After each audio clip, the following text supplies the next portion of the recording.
స్వామి వివేకానంద జయంతి సందర్భంగా మరియు పర్యావరణ పరిరక్షణలో భాగంగా మానవతా స్వచ్ఛంద సేవా సంస్థ ఆధ్వర్యంలో మొక్కలు నాటే కార్యక్రమాన్ని నిర్వహించారు. ఈ కార్యక్రమానికి మున్సిపల్ కార్పొరేషన్ కమిషనర్ పులి శ్రీనివాసులు ముఖ్య అతిథిగా హాజరయ్యారు. అనంతరం ఆయన మాట్లాడుతూ ప్రజల భాగస్వామ్యం, స్వచ్ఛంద సేవా సంస్థ సహకారం ఉంటేనే మొక్కల పెంపకం, వాటి పరిరక్షణ సక్రమంగా జరిగి అవి ప్రజలకు ఉపయోగపడతాయని తెలిపారు. గతంలో గుంటూరు జిల్లాలో ఒకే రోజు 25 లక్షల మొక్కలు నాటిన కార్యక్రమం కూడా జరిగిందని తెలియజేశారు.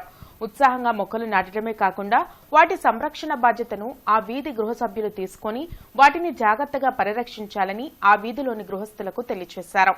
గుంటూరు నగరంలో పచ్చదనం పెంచే కార్యక్రమంలో పాల్గొనే స్వచ్ఛంద సేవా సంస్థలకు మున్సిపల్ కార్పొరేషన్ తరపున అన్ని రకాలుగా సహాయ సహకారాలు అందిస్తానని హామీ ఇచ్చారు.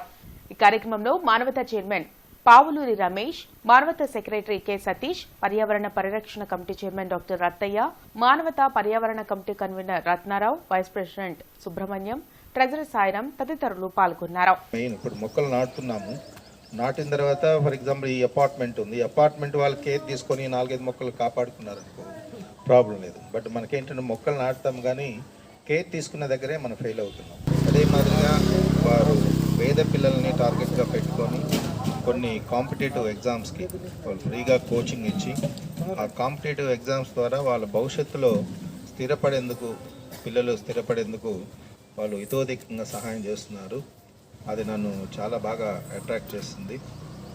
సో ఏదేమైనా కూడా స్వచ్ఛంద సేవా సంస్థ అంటే కొన్ని కార్యక్రమాలకి పరిమితమై ఉంటారు చాలామంది. బట్ మల్టిపుల్ టాస్క్స్ టేకప్ చేయటం అనేది చాలా శుభపరిణామం. కాబట్టి రాబోయే రోజుల్లో ఎలాంటి అంటే నగరపాలక సంస్థ యొక్క సహకారం, ఎలాంటి సహకారం కావాలన్నా ఈ స్వచ్ఛంద సేవా సంస్థకి ఎక్స్టెండ్ చేయడానికి కమిషనర్గా నేను, మా సిబ్బంది అందరం కూడా పాత గుంటూరు మనీ హోటల్ సెంటర్లోని శ్రీదేవి భూదేవి సమేత వెంకటేశ్వర